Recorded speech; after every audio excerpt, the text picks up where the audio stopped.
మన ప్రభు రక్షకుడైన యేసుక్రీస్తు నామములో మీ అందరికీ వందనాలు, స్తోత్రాలు.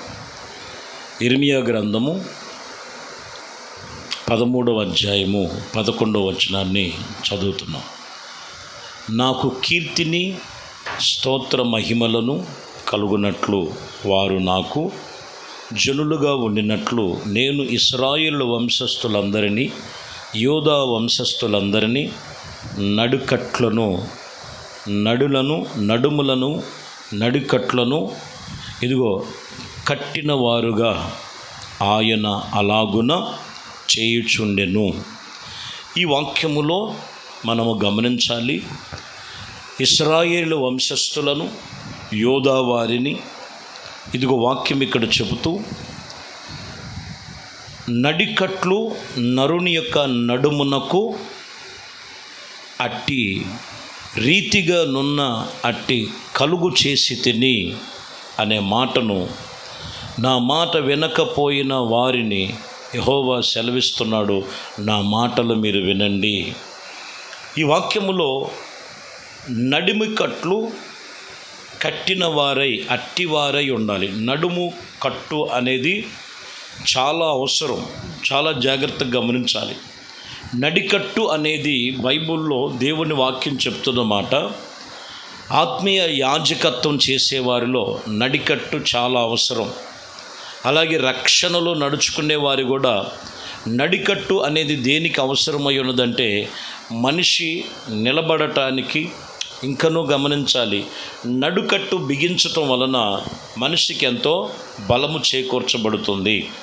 కాబట్టి నడుకట్టు కలిగినటువంటి అనుభవాల మధ్యలో ఉండాలని ఇక్కడ వాక్యం చెప్తున్నమాట. కానీ ఇక్కడ కొన్ని విషయాల్లో మనం చూసినట్లయితే 13వ అధ్యాయం మొదటిలో మనం చూస్తే యెహోవా నాతో ఇలాగూ సెలవిచ్చుచున్నాడు, వెళ్ళి ఇదిగో అవి సన్నపు నార నడికట్లను నీ నడుమునకు దట్టిని కట్టుకొనుము, నేలల్లో దాన్ని వెయ్యకుము. కొందరు ఏం చేస్తున్నారు అనేది మనం చూస్తే అక్కడ కొన్ని స్వభావాలు చెప్తున్నాడు. ఈ నడుకట్లు నీ యొక్క సన్నపు నారతో కలిగినటువంటిది నీ నడుముకు బిగించుకొని ఉండాలి, దాన్ని నేలల్లో వెయ్యకము. నేలల్లో అనేటువంటి మాట ప్రియమైన దేవుని బిడ్డలారా, ఇదిగో అస్థిరమైనటువంటి వాటిని తీసి అవతల పడేయటం వలన వారు నష్టపోతున్నారని 2వ వచనంలో కూడా మనం చదవచ్చు. కావున యెహోవా మాట చొప్పున నేడు నేను నడికట్లను ఒక్కటికైనను నడుమునకు కట్టుకొనిని అని చెప్పినటువంటి విషయమును. ఖచ్చితంగా నడికట్టు ఉండటము ఎంతో ఆశీర్వాద ఫలములు. ఇంకను మనం 9వ వచనంలో కూడా మనం చదువుతాం. యెహోవా ఈ మాట సెలవిచ్చి ఉన్నాడు, ఈ విధమైనను యూదా వారిలో గర్వమును యెరూషలేము నివాసులు మహా గర్వమును నేను భంగము చేసి ఉన్నాను.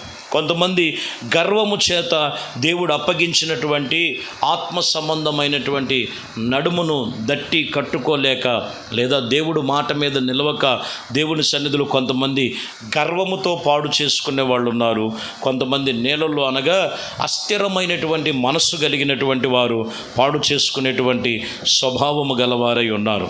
ఎందుకంటే ఆదికాండములో 49వ అధ్యాయము 4వ వచనం చదువుతున్నప్పుడు నీళ్ల వంటి ఇదిగో చల్లుడైనటువంటి వారు నీవు అతిశయ పొందినటువంటి తండ్రి యొక్క మంచు మీద నుండి వాక్యం చెప్తున్నటువంటి విషయంలో ఇదిగో వారు నడుము కట్టినటువంటి కట్లు ఎలా ఉన్నాయంటే, వారు కొంతమంది అతిశయించటం వలన దేవుని సన్నిధిని, దేవునితో నిబంధన వారు కోల్పోయినట్లుగా రాయబడి ఉన్నది. ఖచ్చితంగా ఈరోజు వాక్యం చెప్తున్నటువంటి విషయంలో దేవుని యొక్క నడికట్టు అనేది దేనికి సాదృశ్యముగా ఉన్నదంటే 65వ కీర్తన 6వ వచనములో బలమైనటువంటి నడికట్టు కట్టుకున్నవాడు తన శక్తి చేత పర్వతములను స్థిరపరచబడై ఆయనని రాయబడి ఉంది. బలమైనటువంటి నడికట్టు కట్టినటువంటి వాడు ఇదిగో తన శక్తి చేత పర్వతమును స్థిరపరచువాడై ఉన్నాడని దేవుని ఒక వాక్యం చెప్తున్నమాట. ఎందుకంటే ప్రియమైన దేవుని బిడ్డలారా, మనందరికీ కూడా పరిచయమైన మాటల్లో ఇదిగో లూకా సువార్తలో మనకు కనపడుద్ది. 13వ అధ్యాయం 11వ వచనంలో కొన్ని రోజుల నుంచి, ఎన్ని సంవత్సరాలు అంటే 18 సంవత్సరాల నుంచి నడుము వంగిపోయినటువంటి ఒక స్త్రీ కనపడుద్ది. ఎందుకు వంగిపోయావంటే ఆమె నడుములో బలం లేదు. ఎందుకు బలం లేదంటే వాస్తవానికి ఆ బలహీనత ఎందుకు తీసుకొచ్చాయంటే అపవాదైన సాతానుడు సరిగా నుంచోలేకపోవటం, సరిగా దేవుడి సన్నిధిలోకి వస్తుంది కానీ సరైనటువంటి అవగాహన లేకోకుండా ఏమైపోయినదంటే చక్కగా నిలబడలేక నడుములు వంగిపోయినటువంటి మనిషిగా మనకు కనపడుతూ ఉన్నది. యేసు ప్రభువు వారు అడుగుతున్నాడు, ఇదిగో అక్కడ 13:11లో 18 ఏళ్ల నుండి బలహీనపరిచేటువంటి దయ్యమును పట్టిన ఒక స్త్రీ అచ్చట నుండి ఆమె నడుమును వంగిపోయి ఏ మాత్రము కూడా చక్కగా నిలవలేకుండా. చాలామంది జీవితంలో ఈరోజు ఆత్మీయ జీవితం అలాగే ఉంది. కొంతమంది జీవితంలో నడిమి కట్టుకొని దట్టి కట్టుకొని దేవుని యందు మనము ఎంతో దేవుని యొక్క బలమైనటువంటి దేవుడు పని చేయవలసిన వారు విశ్వాసములో కోల్పోయి, నిరీక్షణలో కోల్పోయి, దేవుని యందు భయభక్తులు కోల్పోవటం గల కారణం ఏంటంటే ఇదిగో ఏమాత్రము చక్కగా లేదు. అక్కడ ఆ దేవాలయంలోనికి ఎప్పుడైతే ప్రభు అక్కడికి వచ్చి ఆమెలో ఉన్న అపవిత్రాత్మను వెళ్ళగొట్టాడో ఆమె చక్కగా నిలబడినట్లుగా రాయబడి ఉన్నది.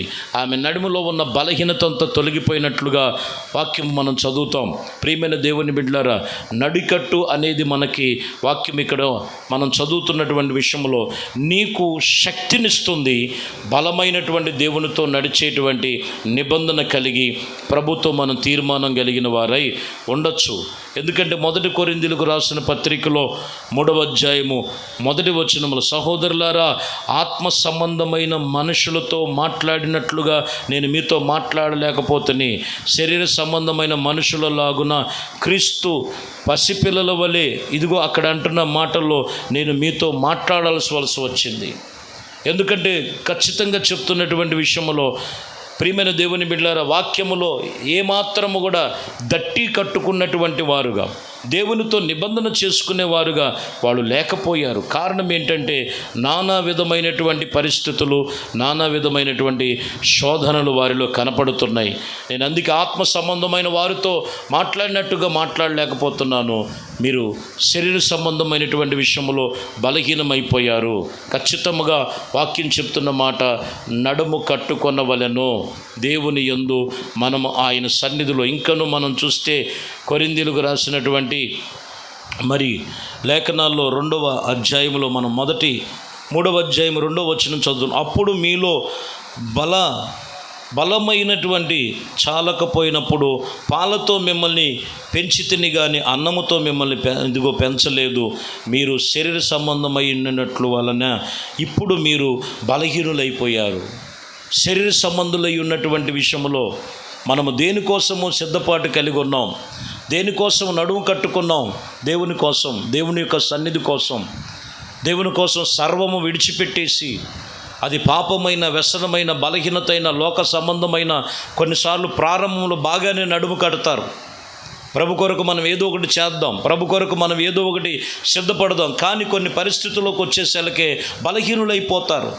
కారణం ఏంటంటే శరీర సంబంధమైన విషయంలో వారు బలహీనులైపోయి ఉన్నారని వాక్యం చెప్తున్నటువంటి మాట. అందుకనే వాక్యం ఇక్కడ చెప్తున్న మాటలో పౌలు గారు అంటాడు, నేను మిమ్మల్ని ఆత్మీయతలతో మాట్లాడినట్లుగా నేను మాట్లాడలేకపోతున్నాను, ఆత్మ సంబంధులతో మాట్లాడినట్లు. యెషయా గ్రంథములో 5వ అధ్యాయం 26వ వచనములో, ఆయన దూరముగా నున్న జనులు పిలిపించుటకు ఇదిగో ధ్వజమును నెత్తెను, బొదిగాంతము నుండి వారిని రప్పించుటకు ఇలాగా ఇదిగో గోని పట్ట కట్టుకొని వారిని త్వరగా వేగముగా వచ్చినట్లుగా 27లోకి వచ్చేలకే వారిలో అలసిన వారిని, తొట్టిల్లిపోయినటువంటి వారిని ఇదిగో దేవుడు ఆయన నిద్రించిపోతున్నటువంటి వారిని వారి యొక్క నడికట్లు ఇదిగో విడిపించదనని, వారిని దేవుని సన్నిధిలో వారిని బలపరచదనని లేఖనాలు ఇక్కడ సెలవిస్తున్నటువంటి మాటలు. కాబట్టి ప్రియమైన దేవుని బిడ్డలారా, రాయబడినటువంటి ఈ వాక్యమును చేత ఆత్మ సంబంధమైనటువంటి దేవునితో నిబంధన చేసుకొని నీవు దేవుడితో నిబంధన చేసుకొని నడుస్తానికి సిద్ధపడ్డావు. యేసే మార్గమైనప్పుడు, సత్యమైనప్పుడు, జీవమైనప్పుడు ఆయన యందు మనము నడుము కట్టుకొని, ఇంకను మనం చూస్తే రాయబడినటువంటి మాటల్లో మనకుంటుంది. ప్రియమైన దేవుని బిడ్డలారా, ఎఫెసీయులకు రాసినటువంటి పత్రిక 6:14 ఇదిగో దేవుని సన్నిధిలో సర్వాంగ కవచములో ఒక భాగాన్ని చెప్తుంటాడు. నడుమును దట్టిగా కట్టుకొని సర్వాంగ కవచములో ఉన్నటువంటి భాగాన్ని అక్కడ చెప్తూ, మీరు దేవుడి కోసము నిలబడండి, దేవుని కొరకు పరుకులాడండి, దేవుని కోసం నిబంధన చేసుకోండి. ఈరోజు అట్టి నడుము కట్టుకున్న వారై దేవుని సన్నిధిలో నీవు తీర్మానము కలిగి ప్రభుతో ఆత్మీయతలోను స్థిరపరచబడాలి. అట్టి కృప దేవుడు ఆత్మ సంబంధమైన విషయాలలో మీకును మీ కుటుంబాలకును, దేవుడు వాక్యం వింటున్నటువంటి మీ జీవితంలో యేసుతో నడుస్తానని వాక్యము చెబుతూ వాక్యము చేతను స్థిరపరచుకొని నడుము కట్టుకో, వెనకంచి వేయొద్దు.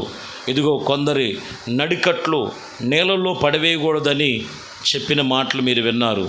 కొందరి నడికట్లు గర్వం అనేటువంటి వాటి వలన అవి విప్పబడినటువంటి రీతిగా ఉన్నాయని చెప్పబడి ఉన్నారు.